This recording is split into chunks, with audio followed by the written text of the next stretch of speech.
नमस्कार दोस्तों।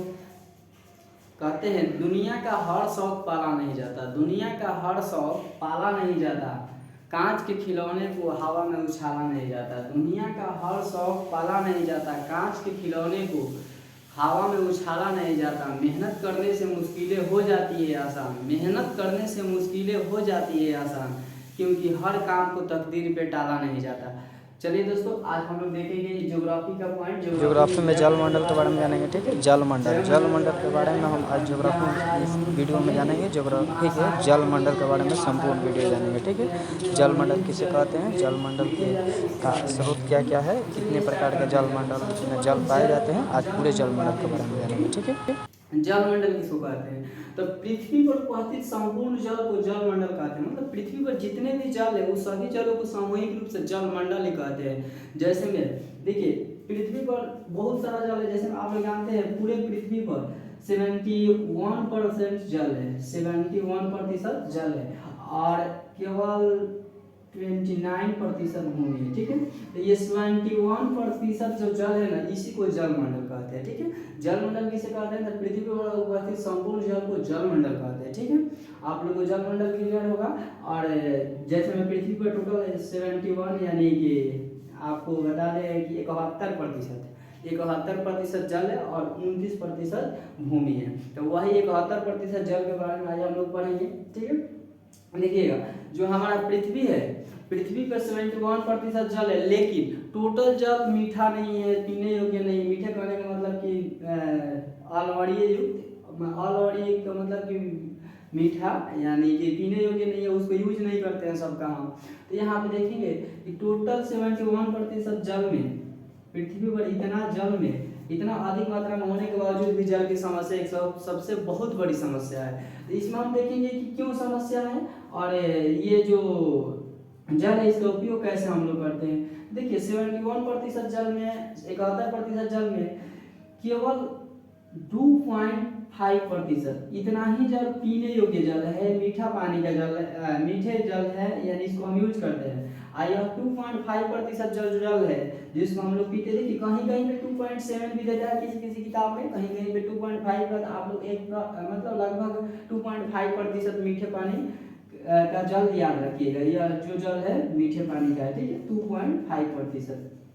तो आप लोग याद रखिएगा, कहीं 2.7 भी देता है। ठीक है, उसके बाद में आप लोग यहाँ पे बाकी 97%। उसके बाद जितना जो खारा पानी जो है 97% पाया जाता है, 97%। ठीक, 2.5% मीठे पानी जल और 97% जो लवणीय युक्त जल है, यानी लवण युक्त जल है, वह पाया जाता है जो महासागरों और समुद्रों में पाया जाता है। ठीक है, 97.5% NaCl वाला जो लवणीय जल है वो पाया जाता है।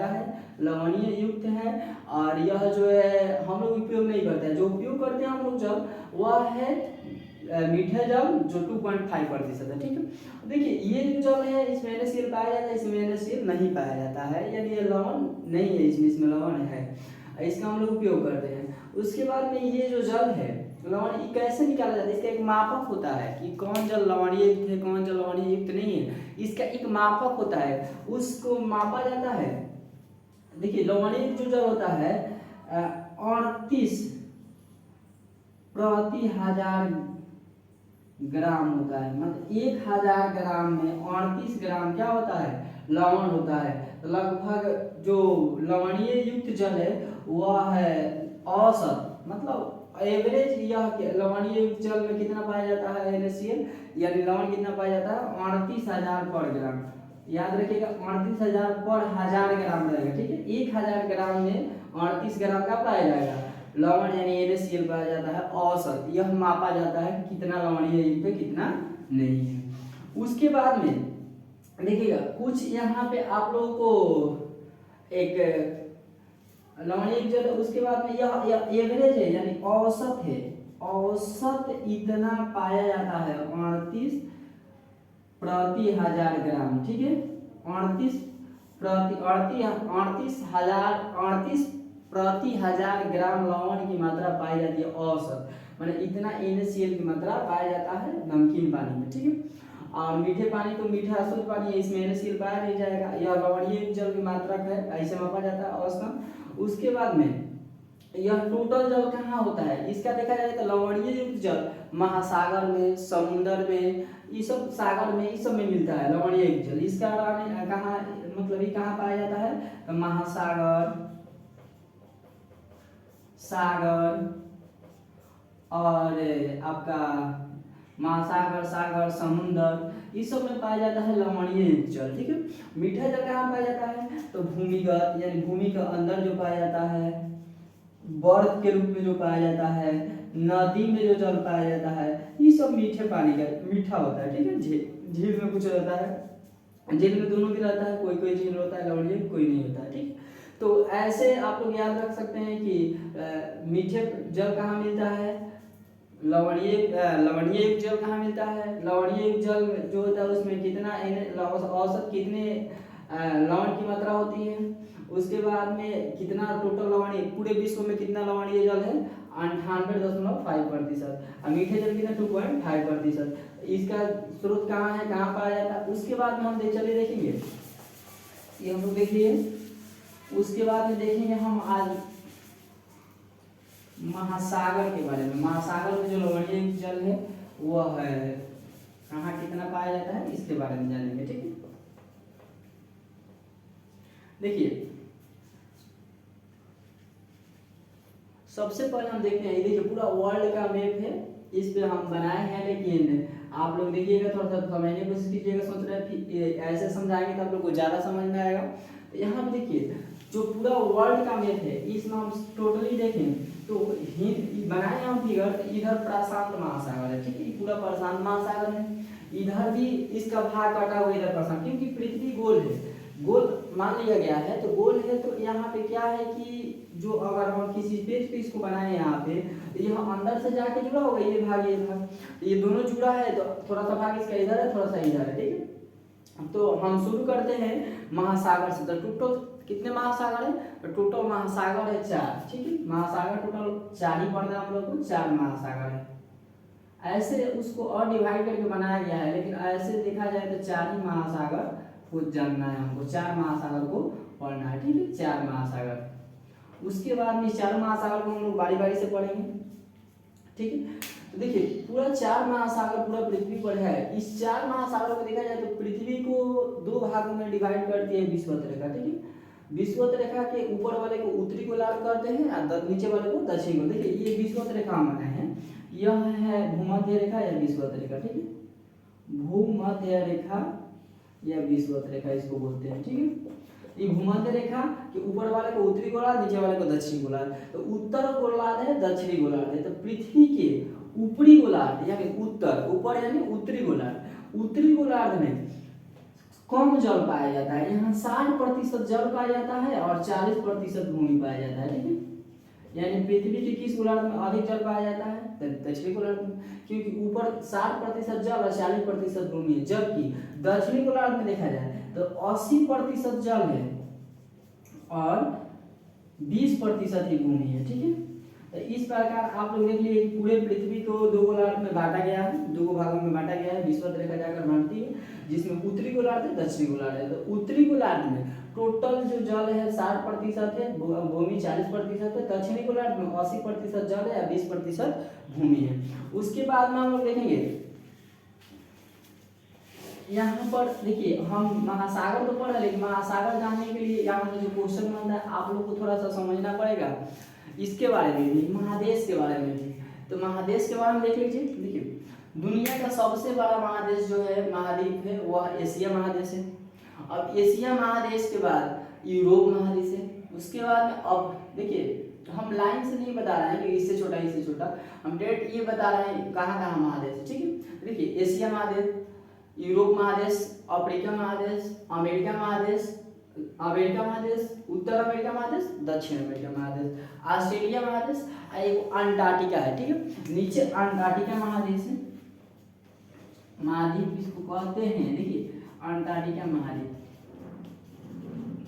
अंटार्कटिका महाद्वीप के बारे में एक बात याद रखिएगा, अंटार्कटिका महाद्वीप को किसी किसी बुक में अंटार्कटिका महासागर भी देता है। ठीक है, तो आप लोग महाद्वीप याद रखिएगा, या पूछेगा किस महादेश को महासागर कहा जाता है, तो अंटार्कटिका को।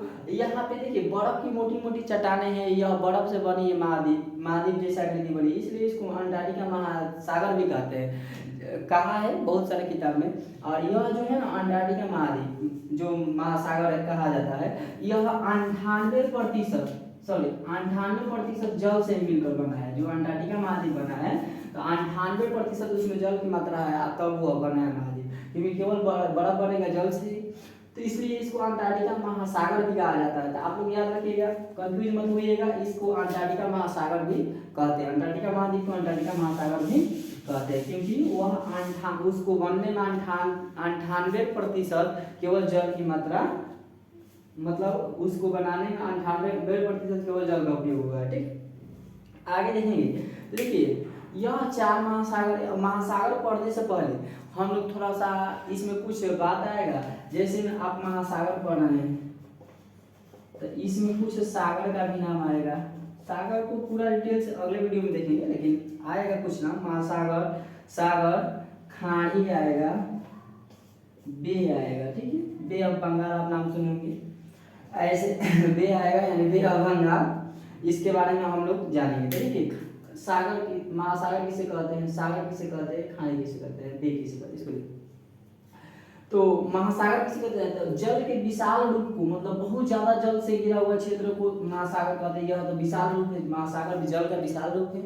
उसके बाद सागर किसे कहते हैं, देखिए दो तरफ से स्थल से घिरा हुआ जल का भाग को सागर कहते हैं। मतलब दो तरफ से जल से घिरा हो और बीच में पानी हो तो उसको क्या कहेंगे, सागर कहेंगे। यानी दो तरफ से जल से घिरा हुआ भाग, दो तरफ से भूमि से घिरा हुआ जल के भाग, दो तरफ से मतलब दो साइड से क्या हो, भूमि से घिरा हुआ, बीच में जल हो, तो ऐसे जल को क्या कहेंगे, सागर कहेंगे। जैसे आप लोग यहाँ देख रहे, दो तरफ से, तीन तरफ से भी हो सकता है। जैसे यहाँ पे देखिएगा अरब सागर है, यहाँ से पूरा जल से गिरा है ना, इधर से सॉरी भूमि से गिरा है इधर दोनों तरफ से।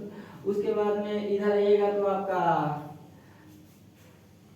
लाल सागर है। लाल सागर में क्या है, पूरा तीनों तरफ से, मतलब तीनों तरफ से भूमि से घिरा हुआ है, मतलब दो तरफ से भूमि से घिरा हो, उसको क्या कहेंगे, सागर कहेंगे। महासागर जो है जल का विशाल रूप है, वह बहुत ज्यादा, उसमें जो जल पाया जाता है और वह चारों तरफ जल ही जल होता है। उसके बाद में खाड़ी किसे कहते हैं, तो किसी भूमि के आंतरिक भागों तक धंसा हुआ जो जल का क्षेत्र होता है उसको खाड़ी कहते हैं। जैसे देखिए यहाँ पे अंदर तक चला गया है, यहाँ पे तो यह खाड़ी कहलाएगा। जैसे में बंगाल की खाड़ी, यही ना, देखिए यहाँ पे बंगाल की खाड़ी है, तो भूमि के आंतरिक भाग में यह मतलब अंदर तक चला गया है ना यह, तो यह जल का भाग भूमि के आंतरिक भाग में अंदर तक चला गया है, इसलिए इसको क्या कहते हैं, खाड़ी कहते हैं। खाड़ी किसे कहते हैं, जो भूमि के वैसा जल का क्षेत्र जो भूमि के आंतरिक भागों तक फैला हुआ हो, धंसा हुआ हो, उसे खाड़ी कहते हैं। महासागर किसे कहते हैं, जल के विशालतम रूप को महासागर कहते हैं। उसके बाद में सागर किसे कहते हैं, तो भूमि दो तरफ से भूमि से घिरे हुए जल के क्षेत्र को महासागर सागर कहते हैं। ठीक है, उसके बाद में बे ऑफ किसे कहते हैं, बे मतलब होता है बे ऑफ बंगाल, आप लोग नाम सुने होंगे। देखिए भूमि की जो बे है वह तीन तरफ से क्या होगा, तीन तरफ से भूमि से घिरा होगा। जैसे में इधर से भी घिरा होगा, इधर से भी घिरा होगा, इधर से भी घिरा होगा, और एक तरफ से चट्टानों से घिरा होगा। मतलब वैसा जल का क्षेत्र जो तीन तरफ से भूमि से घिरा हुआ, एक तरफ से चट्टानों से घिरा हो, वैसे क्षेत्र को हम वे कहते हैं। ठीक है, चलिए आप लोग ये समझ गए होंगे तीन को बात, महासागर, सागर, खाड़ी, बे। ठीक, आज हम लोग चलिए महासागर से स्टार्ट करते हैं। देखिए जो प्रशांत देखिए महासागरों में सबसे बड़ा महासागर प्रशांत महासागर है। ठीक है, महासागरों में सबसे बड़ा महासागर प्रशांत महासागर है। इस प्रशांत महासागर को आज हम पहले देखेंगे।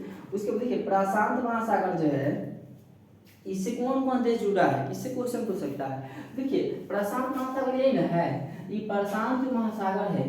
तो देखिए ना, इधर से एशिया जुड़ा हुआ है, इधर से ऑस्ट्रेलिया, इसी का भाग थोड़ा सा इधर कटा हुआ है, इधर कटा हुआ है। देखिए इधर से उत्तर अमेरिका, दक्षिण अमेरिका, यानी प्रशांत देखिए क्वेश्चन पूछेगा तो ऐसा पूछेगा, कौन निम्न में कौन सा महादेश प्रशांत महासागर से नहीं जुड़ा है या नहीं सटा हुआ है, तो कौन सा महादेश नहीं है? तो ऑप्शन रहेगा अफ्रीका, अफ्रीका रहेगा, एशिया रहेगा, ऑस्ट्रेलिया रहेगा, उत्तर अमेरिका रहेगा। तो अफ्रीका बीच में है ना, ना प्रशांत से महासागर से मिला है, नहीं मिला है, तो अफ्रीका हो जाएगा या यूरोप हो जाएगा, ऐसे देगा। ठीक है, तो पहला क्वेश्चन तो आप लोग जान गए कि जो प्रशांत महासागर है वह क्या है? एशिया, ऑस्ट्रेलिया, उत्तर अमेरिका, दक्षिण अमेरिका, इन महादेशों से घिरा हुआ, जुड़ा हुआ है। ठीक है, दूसरा बात, यह सबसे गहरा महासागर है। प्रशांत महासागर सबसे गहरा महासागर है और इसका अगर देखा जाए क्षेत्रफल तो 16.5 करोड़ किलोमीटर है इसका, और लगभग जो क्षेत्र है, एरिया है, वह 16.5 करोड़ किलोमीटर स्क्वायर है। ठीक है, 16.5 करोड़ इसका क्षेत्र है। प्रशांत महासागर का क्षेत्र लगभग कितना है? 16.5 करोड़ किलोमीटर स्क्वायर। ठीक है, और यह सबसे गहरा है, सबसे बड़ा है। सबसे बड़ा महासागर प्रशांत महासागर, सबसे गहरा महासागर प्रशांत महासागर। इसका क्षेत्र कितना है? 16.5 करोड़ किलोमीटर स्क्वायर। यह किस किस देश से, किस किस महादेश से सटा हुआ है या सीमा जुड़ा हुआ है? एशिया, ऑस्ट्रेलिया, उत्तर अमेरिका, दक्षिण अमेरिका। ठीक है, उसके बाद देखिए यहाँ पे हम और इसके प्रशांत महासागर के बारे में देखिए, यहाँ पे मेरियाना गर्त है, ऑस्ट्रेलिया के पास है, इधर है, ऑस्ट्रेलिया महाद्वीप के बगल में है मेरियाना गर्त। मेरियाना गर्त, गर्त किसे कहते हैं आप लोग को पता है? मेरियाना गर्त, मेरियाना गर्त सबसे गहरा गर्त है जो 11,022 मीटर है। 11,022 मीटर का गर्त, सबसे गहरा गर्त जो प्रशांत महासागर में है, मेरियाना है। ठीक है, कहेगा मेरियाना गर्त कहाँ, किस महासागर में स्थित है? तो प्रशांत महासागर। इसकी गहराई कितनी है? 11,022 मीटर। उसके बाद में यह जो गर्त है सबसे गहरा है। ठीक है, गर्त का मतलब होता है गहराई। सबसे गहरा जो मतलब स्थान है, जो जल में सबसे गहरा स्थान, सबसे गर्त स्थान कौन है? गहरा स्थान तो मेरियाना गर्त है। यह यह प्रशांत महासागर में स्थित है। उसके बाद में आप लोग याद रखिएगा भारत का, उसके बाद में इसमें एक परवाल द्वीप पाया जाता है ऑस्ट्रेलिया के पास। ऑस्ट्रेलिया महाद्वीप के बगल में एक परवाल द्वीप पाया जाता है। परवाल द्वीप किसे कहते हैं? परवाल द्वीप पाया जाता है। ठीक है, यह परवाल द्वीप किसे कहते हैं? देखिए परवाल द्वीप जब छोटे छोटे कैल्शियम युक्त जीव मरते हैं ना, छोटे छोटे जीवों को मरने से क्या होता है कि जब मरते हैं तो उनके बॉडी से एक छोटा मोटा छोटा सा द्वीप का निर्माण हो जाता है। कैल्शियम युक्त द्वीप से जो कैल्शियम युक्त जीव है, जिस जीव में कैल्शियम की मात्रा अधिक है और वह मरता है, तो उस सभी को मरने से एक द्वीप का निर्माण हो जाता है जिसे परवाल द्वीप कहते हैं। यह परवाल द्वीप सबसे बड़ा परवाल द्वीप जो है, विश्व का सबसे बड़ा परवाल द्वीप, वह ग्रेट ब्रेलियर है। ठीक है, ग्रेट बैरियर, ठीक है, ग्रेट बैरियर,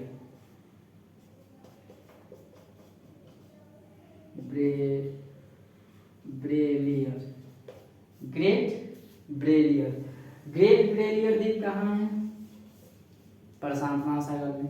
ग्रेट ब्रेलियर द्वीप जो है प्रशांत महासागर में कैसा द्वीप है? परवाल द्वीप है। तो परवाल द्वीप किसे कहते हैं? तो मृत जीवों के शरीर से बने द्वीप को, जो उसमें कैल्शियम की मात्रा होती है, उसे परवाल द्वीप कहते हैं। परवाल सबसे दुनिया का सबसे बड़ा परवाल द्वीप ग्रेट ब्रेलियर द्वीप, यह कहाँ है? ऑस्ट्रेलिया महाद्वीप के पास में है और यह प्रशांत महासागर में पड़ता है। तो आप लोगों को 3 बात याद रखना। प्रशांत, यह दुनिया का सबसे गहरा महासागर है। इसमें दुनिया का सबसे ज़्यादा गर्त वाला क्षेत्र मरियाना पाया जाता है, यहाँ सबसे गहराई है। यह ऑस्ट्रेलिया, एशिया, उत्तर अमेरिका, दक्षिण अमेरिका से जुड़ा हुआ है। यहाँ पे यह सबसे गहरा ये है। उसके बाद में यहाँ दुनिया का सबसे बड़ा परवाल द्वीप जो किससे मृत जीवों के शरीर से बनता है, वह इसमें पाया जाता है, जिसका ग्रेट बैरियर नाम है। ठीक, उसके बाद में देखिए यह ग्रेट बैरियर जो द्वीप है ना, यह एक परवाल द्वीप है जो सबसे बड़ा दुनिया का है, इसलिए यह थोड़ा सा फेमस है। एक भारत में भी लक्षद्वीप इसी का उदाहरण है। परवाल द्वीप का उदाहरण भारत में जो लक्षद्वीप है इसी का उदाहरण है। ठीक है, भारत का लक्षद्वीप भी परवाल द्वीप का उदाहरण है। चलिए आगे देखते हैं। देखिए सबसे बड़ा महासागर प्रशांत महासागर, क्षेत्र कितना है 16.5 करोड़ किलोमीटर स्क्वायर। यहाँ पे मेरियाना द्वीप सबसे गहरा जो है पाया, मेरियाना गर्त सबसे जो गहरा है पाया जाता है। इसका गहराई कितना है 11,022 मीटर। उसके बाद में यहाँ पे एक प्रवाल द्वीप पाया जाता है जो दुनिया का सबसे बड़ा प्रवाल द्वीप है, और यह प्रवाल द्वीप को ग्रेट बैरियर कहा जाता है। ठीक है, उसके बाद में आगे देखते हैं। अब आ रहे हैं हम लोग अटलांटिक महासागर। देखिए 4 महासागर, तो हम लोग प्रशांत महासागर के बारे में थोड़ा बहुत जान लिए। आइए अब अटलांटिक। देखिए अटलांटिक महासागर यहाँ है। अटलांटिक महासागर को पूछता है किस महासागर की आकृति एस की आकार की है, अंग्रेजी के लेटर एस की आकार की है। तो देखिए अटलांटिक महासागर की आकृति एस की आकार की है, ऐसे है। ठीक है, अटलांटिक महासागर को 2 भाग में बांट सकते हैं। विश्वत रेखा के ऊपर वाला उत्तर वाला अटलांटिक, नीचे वाला को दक्षिण अटलांटिक महासागर। ठीक है, तो उत्तर अटलांटिक महासागर और दक्षिण अटलांटिक महासागर, इसमें हम लोग जानेंगे कि देखिए उत्तर अटलांटिक महासागर, दक्षिण अटलांटिक महासागर, इसमें हम लोग देखेंगे कि अटलांटिक महासागर यह उत्तर और दक्षिण दोनों को मिलाकर अटलांटिक महासागर कहा जाता है। इसको हम लोग जानेंगे कि इसका क्षेत्रफल कितना है। देखिए इसका जो एरिया है ना, उत्तर अटलांटिक और दक्षिण अटलांटिक, इन दोनों अटलांटिक को मिलाकर केवल अटलांटिक महासागर कहते हैं। इस अटलांटिक महासागर का एरिया कितना है, तो 8.3 करोड़ किलोमीटर स्क्वायर। ठीक है, अटलांटिक महासागर का क्षेत्रफल कितना है 8.3 करोड़ किलोमीटर स्क्वायर इसका क्षेत्रफल है। ठीक है, उसके बाद में अटलांटिक महासागर की आकृति कैसी है, तो एस की आकार की है। इसका देखा जाए किससे किससे सीमा रखता है। देखिए यह यूरोप से भी इसका जुड़ा हुआ है, अफ्रीका से भी है, अमेरिका, उत्तर अमेरिका से भी है, दक्षिण अमेरिका से। अब आपसे कहा जाएगा एशिया से क्या अटलांटिक महासागर जुड़ा है, ना जुड़ा है।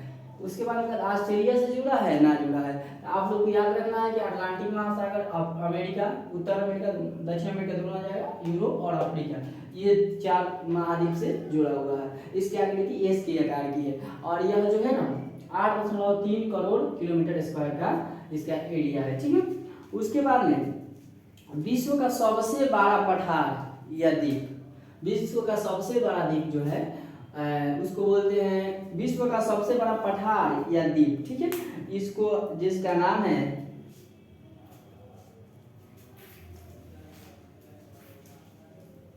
विश्व का सबसे बड़ा पठार या द्वीप कौन है, ग्रीनलैंड। कौन, ग्रीनलैंड। इस ग्रीनलैंड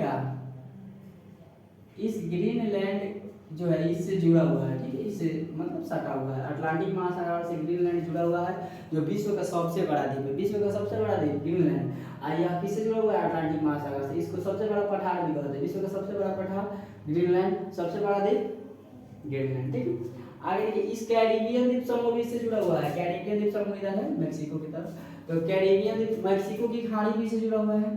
तो यह इसका विशेषता था। देखिए अटलांटिक महासागर के बगल में कौन कौन से महाद्वीप आते हैं, महादेश आते हैं, उत्तर अमेरिका, दक्षिण अमेरिका, यूरोप, अफ्रीका।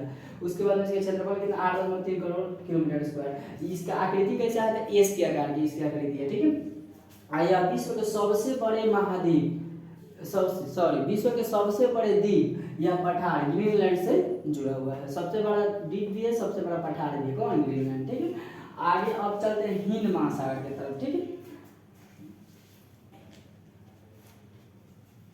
देखिए हिंद महासागर को अर्ध महासागर भी कहा जाता है। देखिए यह नीचे यह हिंद महासागर है। अब विश्व का एकमात्र ऐसा महासागर है जो किसी देश के नाम पर इसका नाम है। जैसे मैं भारत के नाम पर, हिंदुस्तान के नाम पर हिंद महासागर इसका नाम है। तो हम लोग देखते हैं कि विश्व का एकमात्र महासागर जो जिसका नाम किसी देश के नाम पर है, तो हिंद महासागर। इसको अर्ध महासागर यानी इधर आधा में ये इसको अर्ध महासागर भी कहा जाता है। और इसका जो क्षेत्रफल है 7.3 करोड़ किलोमीटर, 7.3 करोड़ किलोमीटर है। ठीक है, किलोमीटर स्क्वायर है। इसके क्षेत्रफल 7.3 करोड़ किलोमीटर स्क्वायर है। और यह जो है ना भारत के, आप लोग देखेंगे भारत के दक्षिण बिंदु की तरफ है, यह पूरा हिंद महासागर है। यह किससे किससे सीमा बनाता है, तो एशिया और ऑस्ट्रेलिया। देखिए यहाँ पे एशिया और ऑस्ट्रेलिया है ना, इससे मिलकर इससे यह सीमा बनाता है, कौन, हिंद महासागर। उसके बाद में विश्व का सबसे छोटा महासागर आप देखिएगा आर्कटिक महासागर। यहाँ पे है ये उत्तरी ध्रुव के पास है आर्कटिक महासागर। इसके बारे में याद रखिएगा आर्कटिक महासागर के बारे में कि आर्कटिक महासागर सबसे छोटा महासागर है, सबसे ठंडा महासागर है। यहाँ पे बर्फ भी, इस महासागर में बर्फ भी तैरते रहता है, बर्फ की बड़ी बड़ी चट्टानें तैरती है। यह सबसे ठंडा है, यह उत्तरी ध्रुव पर स्थित है। ठीक है, तो इस प्रकार हम देखें 4 महासागर के बारे में। इन 4 महासागर में हम सबसे पहले प्रशांत महासागर देखें, उसके बाद में अटलांटिक महासागर, उसके बाद हिंद महासागर, उसके बाद आर्कटिक महासागर। तो आइए जितने महासागर है सब में कौन सा जल होगा, आप लोगों को पता है कि यह सब लवणीय जल होगा, क्योंकि महासागर है इसमें सब लवणीय जल होगा। ठीक है, अब इस लवणीय जल के बारे में हम लोग जान लेंगे। अब चलिए देखते हैं हम लोग यहाँ पे देखिए सीक्वेंस वाइज आप लोग याद रखिएगा, सबसे बड़ा प्रशांत, उससे छोटा अटलांटिक, उससे छोटा हिंद महासागर, इससे छोटा आर्कटिक, उसके बाद में महाद्वीप बताए हम, महाद्वीप में याद रखिएगा महादेश में सबसे बड़ा एशिया, उससे छोटा अफ्रीका, इससे छोटा उत्तर अमेरिका, इससे छोटा दक्षिण अमेरिका, इससे छोटा अगर इसको भी ठीक मानना आप लोग किसको, अंटार्कटिक महाद्वीप को, इससे छोटा अंटार्कटिका, उससे छोटा यूरोप, सबसे छोटा ऑस्ट्रेलिया महाद्वीप। ठीक है, ये आप लोग याद रखिएगा। चलिए आगे थोड़ा सा इसमें बात है उसको हम लोग देख लेते हैं। देखिएगा एक आपसे ऊपर पूछेगा सबसे ज्यादा लवणीय युक्त झील कौन है, सबसे ज्यादा लवण वाला, मतलब सबसे ज्यादा लवणीय झील कौन है, तो यह वान झील है, जो कि वान झील जो तुर्की में है। कहाँ है, तुर्की में। वान झील कहाँ है, तुर्की में। देखिएगा वान झील सबसे अधिक लवणीय युक्त जो झील है वह वान झील है, और इसका जो है ना 330 ग्राम प्रति हजार लवण पाया जाता है इसमें, मतलब 1000 ग्राम में 330 ग्राम क्या पाया जाएगा, NaCl पाया जाएगा, लवण पाया जाएगा। यानी सबसे देखिए औसत आप लोग हम बताए थे कि 38 ग्राम प्रति हजार पाया जाता है, क्या सॉरी 35 ग्राम, याद रखिएगा मिस्टेक हो गया, 35 ग्राम प्रति हजार लवण को मापा जाता है। जैसे में लवण देखा जाता है कि इसमें औसत देखा गया कि पूरे महासागर में जितने भी जल है सब में 35 ग्राम प्रति हजार NaCl पाया जाता है, यानी लवण पाया जाता है। ठीक है, मतलब 1000 ग्राम में 35 ग्राम क्या मिलेगा, आपका लवण मिलेगा। यह औसत लवणीय जल की मापक है, ये से मापा जाता है। लेकिन सबसे अधिक लवणीय जल जो देखा जाता है तुर्की के वान झील है, यहाँ पे 330 प्रति हजार ग्राम पाया जाता है, क्या लवण की मात्रा। उसके बाद में अगर 2 नंबर पे देखा जाए तो 238 प्रति हजार ग्राम मिलता है आपका किसका, मृत सागर का। तो एक नंबर में याद रखिएगा सबसे अधिक लवणीय युक्त जो जल है वह वान झील का है, और यह तुर्की में है। 330 प्रति हजार ग्राम इसका लवण की मात्रा पाई जाती है। और सेकेंड में देखा जाए तो मृत सागर है, मृत सागर में 238 प्रति हजार ग्राम लवण की मात्रा पाई जाती है। चलिए आज की वीडियो में हम लोग ये देखें कौन, जल मंडल देखें। जल मंडल के बाद अगले वीडियो में हम लोग देखेंगे इसका जो सागर है, छोटे छोटे सागर कहाँ है, जो क्वेश्चन पूछता है इसके बारे में जानेंगे और देखेंगे। ठीक है, तब तक के लिए धन्यवाद।